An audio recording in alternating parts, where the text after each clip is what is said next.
Have you ever heard of a disease that compels you to dance till you drop? Welcome to the dancing plague of 1518. Picture an ordinary day in Strasbourg, a bustling city in the heart of the Holy Roman Empire, when suddenly an unseen dancer takes the stage. This isn't your typical performance though, it's a dance of despair, a dance of fatigue, a dance of death.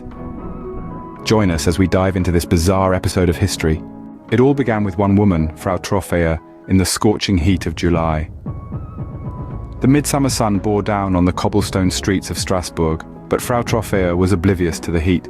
She danced, not with joy or celebration, but with a strange, feverish intensity that stopped the townsfolk in their tracks. A spectacle that began as a curious anomaly soon turned into a chilling spectacle, as Frau Troffea continued to dance without rest or respite from morning to evening and back again. Whispers turned into concerned chatter as the days passed and Troffea showed no signs of stopping. Her relentless dancing, devoid of music or rhythm, was a sight both fascinating and terrifying. Before long, Troffea was not alone. One by one, others succumbed to the same strange compulsion, their bodies swaying and twirling in the same relentless rhythm.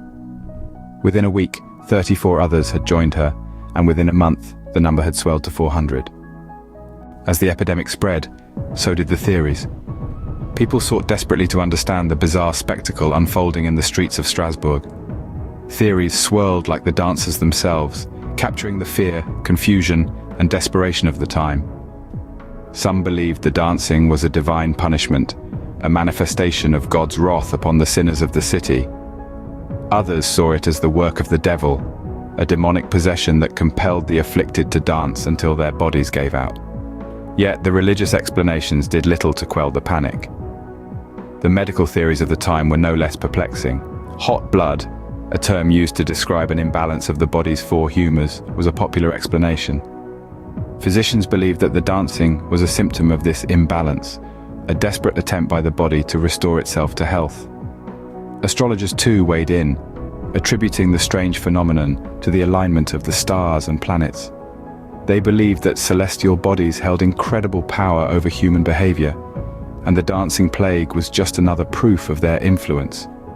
Yet none of these theories could provide a definitive answer, nor could they halt the epidemic. The dancing continued, unabated, leaving the city in a state of chaos and desperation. The authorities, desperate to end the madness, decided on a peculiar solution. In a move that baffles us today, the authorities encourage more dancing. Yes, you heard it right. The local government, in an attempt to handle this bizarre situation, decided to lean into it. They believed that the people had a fever to dance, and the only way to cure it was to let them dance it out. So, they took to constructing a stage in the heart of Strasbourg. Musicians were hired to keep the rhythm going, and professional dancers were brought in to maintain the momentum. The authorities believed that by facilitating this dance, they were providing a solution. They thought that soon, the people would grow tired, and the dancing fever would finally break. However, this attempt to control the situation didn't go as planned. Instead of resolving the issue, it only intensified it. Their plan backfired, leading to more deaths and widespread panic. Today, we look back at this bizarre event with a different lens. As we dive into the 21st century, we are armed with a better understanding of human psychology and medical science, leading us to consider new explanations for this perplexing plague. The first modern theory we encounter is that of mass psychogenic illness. This is a phenomenon where a group of people, often tightly knit and stressed, manifest similar physical symptoms that have no identifiable cause. This could explain how Frau Troffea's solitary dance morphed into a citywide spectacle. The inhabitants of Strasbourg, living in a time of famine and disease, could have been under immense stress, triggering this mass hysteria. The second theory, ergot poisoning, brings us to the realm of biology. Ergot is a fungus that grows on rye and other grains, staple foods in 16th century Strasbourg. Consumption of ergot-contaminated food can lead to hallucinations and convulsions, symptoms that eerily mirror the incessant dancing. Perhaps Strasbourg was not gripped by a dancing plague, but by an outbreak of ergotism. But as we scrutinize these theories, we realize they come with their own set of challenges.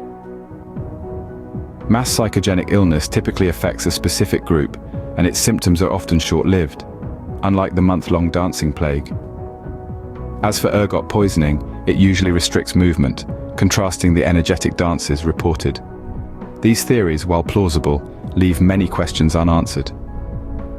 So, the mystery of the dancing plague of 1518 continues to baffle us, even in the modern era. The dancing plague of 1518 left a profound impact on Strasbourg and the world. As the mania gradually subsided, the city was left to grapple with its aftermath. Scores of people had succumbed to exhaustion, heart attacks or strokes, leaving a death toll that was both shocking and tragic. The streets, once filled with music and movement, now echoed with the haunting silence of loss. The event had lasting implications on societal and medical perspectives. It challenged contemporary beliefs about the human mind and body, pushing the boundaries of what was considered possible. This collective hysteria created a new realm of possibilities for medical exploration, leading to a more nuanced understanding of psychological illnesses. Moreover, the dancing plague spurred discussions about social dynamics, mass psychology, and the power of belief, subjects that continue to intrigue us today. It was a grim reminder of the fragility of human sanity and the thin line that separates normalcy from chaos. The dancing plague remains one of history's most mysterious events. Over 500 years later, the dancing plague still captivates us. This bizarre historical event continues to dance its way into our pop culture, inspiring books, films, and even video games. Not only that, it twirls around the minds of historians and medical experts, who remain fascinated by its unsolved mystery.